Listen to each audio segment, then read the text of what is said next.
तो दोस्तों आपका स्वागत है आज के मुख्य समाचारों में, जहां पर जानेंगे दिन भर के वो खबरें जो गोदी मीडिया आप तक नहीं पहुंचाता है। दोस्तों बंगाल चुनाव से संबंधित बड़ी खबरें आपके लिए लेकर आए हैं। जानेंगे देश भर की तमाम वो खबरें जो खबरें जानना आपके लिए बहुत ही जरूरी है। तो दोस्तों जो पहली बड़ी खबर सामने निकल के आ रही है, शरद पवार प्रफुल्ल पटेल की अमित शाह से मुलाकात की खबरों को नवाब मलिक ने नकारा, कहा कोई भी मीटिंग नहीं हुई।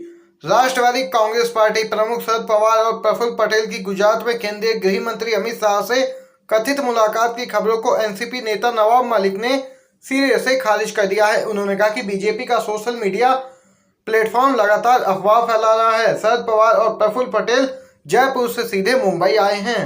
एनसीपी नेता नवाब मलिक ने गुप्त मुलाकात की कथित खबर पर कहा कि गुजरात के एक अखबार ने खबर छापी है कि पवार साहिब और प्रफुल्ल पटेल ने अमित शाह से मुलाकात की। पिछले 2 दिनों से ट्विटर पर लगातार अफवाहें उड़ रही हैं, ऐसी कोई भी मुलाकात नहीं हुई है। एक और खबर जान लेते हैं दोस्तों। बंगाल चुनाव, अमित शाह का दावा 30 में से 26 सीटें बीजेपी जीतेगी। ममता बनर्जी बोली ईवीएम में घुसे थे क्या। पश्चिम बंगाल में विधानसभा चुनाव के प्रथम चरण में 30 सीटों में से 26 पर भाजपा के जीतने का दावा करने वाले गृह मंत्री अमित शाह को जमकर निशाने पर लिया है टीएमसी सुप्रीमो ममता बनर्जी ने। दोस्तों बताते चलें, अमित शाह ने दावा किया तो वहीं दूसरी तरफ सीएम ममता बनर्जी ने अमित शाह से पूछा कि क्या आप ईवीएम में घुसे थे। आपने यह क्यों नहीं कहा कि भाजपा सभी 30 सीटें जीतेगी। 2 मई का इंतजार तो करें, टीएमसी जीतेगी। बाहरी बंगाल पर राज नहीं कर सकते। वहीं दोस्तों आगे आपको बताते चलें, तृणमूल कांग्रेस के राज्यसभा सदस्य डेरेक ओब्रायन ने भी अमित शाह के संवाददाता सम्मेलन के शीघ्र बाद एक ट्वीट में कहा कि माइंड गेम नहीं काम करेगा। पश्चिम बंगाल में एक बार फिर से बंगाल की बेटी ही जीतेगी और टीएमसी की सरकार बनेगी। पेट्रोल डीजल के दाम हुए कम तो राहुल गांधी बोले चुनावों के कारण कम हुए रेट। इंटरनेशनल मार्केट में कच्चे तेल की कीमतों के बीच एक बार फिर से आज आम आदमी को राहत मिली है। आपको दोस्तों बता दें, पेट्रोल और डीजल के दामों में 17 से 18 पैसे प्रति लीटर की कमी दर्ज की गई। मालूम हो कि इससे पहले 25 मार्च को पेट्रोल की कीमत में 21 पैसे प्रति लीटर तक की कटौती की गई थी। अचानक से पेट्रोल डीजल के दामों में आई गिरावट पर कांग्रेस नेता राहुल गांधी ने भी जमकर मोदी सरकार पर हमला बोला है। उन्होंने ट्वीट किया कि चुनावों के कारण केंद्र सरकार ने पेट्रोल डीजल 17 से 18 पैसे प्रति लीटर तक सस्ता कर दिया है। दोस्तों आपको बताते चलें, वहीं राहुल गांधी ने एक तंज भरे लहजे में प्रश्न किया है कि बचत की इस धनराशि से आप क्या क्या करेंगे। आपको बता दें कि इससे पहले भी राहुल गांधी ने कई बार पेट्रोल डीजल के दामों को लेकर मोदी सरकार पर हमला बोला है। ममता बनर्जी का असदुद्दीन ओवैसी पर निशाना, कहा हैदराबाद से बीजेपी का दूसरा चेहरा वोट मांगने आया है। पश्चिम बंगाल के सीएम ममता बनर्जी ने बिना नाम लिए एआईएमआईएम के अध्यक्ष ओवैसी पर निशाना साधा। एक जनसभा को संबोधित करते हुए ममता बनर्जी ने कहा कि पश्चिम बंगाल में हर कोई साथ में रहता है, अब अल्पसंख्यकों के वोटों को साझा करने का समय आ गया है। उन्होंने कहा कि हैदराबाद टीम से सावधान रहना है। हैदराबाद से बीजेपी का दूसरा चेहरा वोट मांगने पश्चिम बंगाल आया है। बाहरी लोगों का समर्थन ना करे, वे आपके घर पर कब्जा करेंगे। बता दें कि ओवैसी हैदराबाद से लोकसभा के सांसद हैं। गौरतलब है कि ओवैसी ये ऐलान कर चुके हैं कि उनकी पार्टी पश्चिम बंगाल विधानसभा चुनाव लड़ेगी।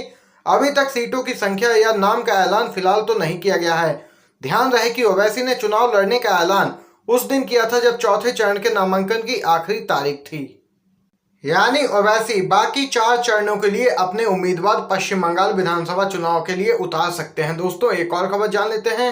हरियाणा से दोस्तों खबर है, आईएनएलडी के नेता अभय चौटाला ने दिया है बड़ा बयान। किसानों से कहा बीजेपी विधायक आए तो नंगा करके पोल से बांध देना। जी हां दोस्तों, आईएनएलडी के नेता अभय चौटाला ने एक बयान दिया है। उन्होंने किसानों से कहा कि जब भी बीजेपी विधायक आए तो उन्हें नंगा करके पोल से बांध देना। आपको दोस्तों बताते चलें, हरियाणा के रोहतक पहुंचे अभय सिंह चौटाला ने किसानों से ये बात कही। अभय चौटाला का ये बयान ऐसे समय में आया है जब बीते शनिवार को बीजेपी विधायक अरुण नारंग को प्रदर्शनकारी किसानों के एक समूह ने घेर लिया था और उनके साथ मारपीट की और उसके कपड़े भी फाड़ दिए थे।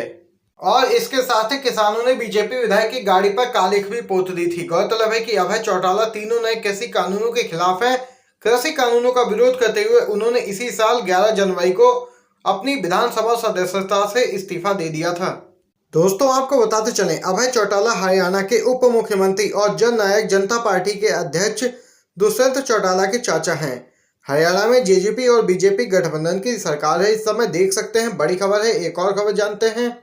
पीएम मोदी ने कहा बांग्लादेश की आजादी की लड़ाई में मैं जेल गया, कन्हैया कुमार बोले ये सबसे बड़ा झूठ है। सीपीआई नेता और जेएनयू छात्र संघ के पूर्व अध्यक्ष कन्हैया कुमार ने पीएम मोदी द्वारा बांग्लादेश की आजादी के लिए सत्याग्रह करने वाले बयान पर पलटवार किया और इसे सबसे बड़ा झूठ करार दिया है। बताते चलें कि पीएम मोदी इन दिनों बांग्लादेश के दौरे पर हैं और इसी क्रम में उन्होंने नया खुलासा करते हुए कहा कि उन्होंने भी बांग्लादेश की आजादी के लिए संघर्ष किया था और इसके लिए उन्हें जेल तक जाना पड़ा था। वहीं दोस्तों मोदी जी ने बांग्लादेश में क्या कहा ये तो आप लोगों ने जाना है। कन्हैया कुमार ने कहा कि इस स्तर का झूठ इस देश में केवल भाजपा के ही नेता बोल सकते हैं। कन्हैया कुमार भी इन दिनों असम विधानसभा चुनाव के सिलसिले में दौरे पर हैं। इस दौरान उन्होंने कहा कि बांग्लादेश की आजादी की लड़ाई के वक्त भारत ने उस देश में मुक्ति आंदोलन का समर्थन किया और सहयोग किया था।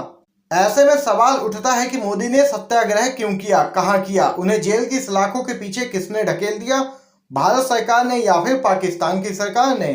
कन्हैया कुमार ने कहा कि यह और कुछ भी नहीं बल्कि पीएम मोदी का सबसे बड़ा झूठ है। बीजेपी पर प्रहार करते हुए कन्हैया कुमार ने कहा कि देश की गद्दी पर गद्दारों ने कब्जा कर लिया है, हमें हर हाल में उन्हें पराजित करना होगा और उन किसानों को जिताना होगा जो दिल्ली की सीमाओं पर महीनों से कृषि कानूनों के खिलाफ आंदोलन कर रहे हैं। राहुल गांधी का हमला भ्रष्ट है, तमिलनाडु के सीएम इसलिए पीएम और शाह के पैरों में झुकते हैं। तमिलनाडु विधानसभा चुनाव के मद्देनजर कांग्रेस के सांसद राहुल गांधी ने चेन्नई का दौरा किया। कांग्रेस नेता राहुल गांधी ने एआईएडीएमके के शीर्ष नेता एवं तमिलनाडु के मुख्यमंत्री के पलानीस्वामी पर आरोप लगाया कि भ्रष्टाचार में संलिप्त होने के चलते वह पीएम मोदी और केंद्रीय गृह मंत्री अमित शाह के आगे झुकने को मजबूर हुए हैं।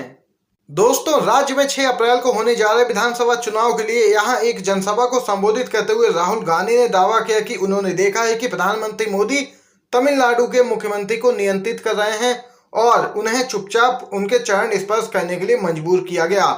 देख सकते हैं राहुल गांधी ने एक बार फिर से एआईएडीएमके को घेरा है और वहीं बीजेपी को भी आड़े हाथों लिया है तमिलनाडु दौरे पर। वहीं दोस्तों एक और खबर जान लेते हैं। बीजेपी एमएलए के साथ मारपीट में हमारे लोग नहीं, राकेश टिकैत ने घटना को बताया है बीजेपी की साजिश। पंजाब के मुक्तसर में बीजेपी विधायक के साथ मारपीट की घटना हुई। बीते शनिवार को हुई इस घटना में गुस्साए किसानों ने बीजेपी विधायक के साथ मारपीट करते हुए उसके कपड़े भी फाड़ दिए।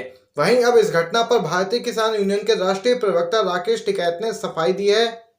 टिकैत ने कहा कि इसमें उनके लोग यानी कि किसान शामिल नहीं थे। किसान नेता ने इसे किसानों को बदनाम करने की केंद्र सरकार की चाल बताया है। राकेश टिकैत ने कहा कि हमारे लोग इसमें यानी कि बीजेपी विधायक के साथ मारपीट में शामिल नहीं थे। हमारे लोगों ने सिर्फ काला झंडा दिखाया था लेकिन वह इस घटना में शामिल नहीं थे, बल्कि यह उनके यानी कि बीजेपी लोगों के द्वारा ही किसानों को बदनाम करने के लिए किया गया है। वहीं दोस्तों इसी के साथ अगली बड़ी खबर की तरफ चलते हैं जहां पर आपको बताते चले नंदीग्राम जहां लगी थी चोट वहीं अमित शाह पर गंजी ममता बनर्जी बोली खेला अब अच्छे से होगा।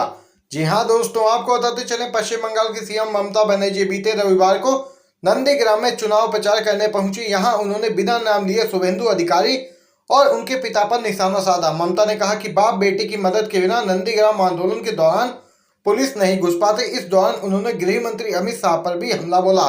बता दें कि ममता बनर्जी ने नंदीग्राम के बिरुलिया में रविवार को रैली में कहा कि जल्द ही एक बार फिर से पश्चिम बंगाल में टीएमसी की सरकार बनने जा रही है और बीजेपी एक बार फिर से बुरी हार का सामना करेगी।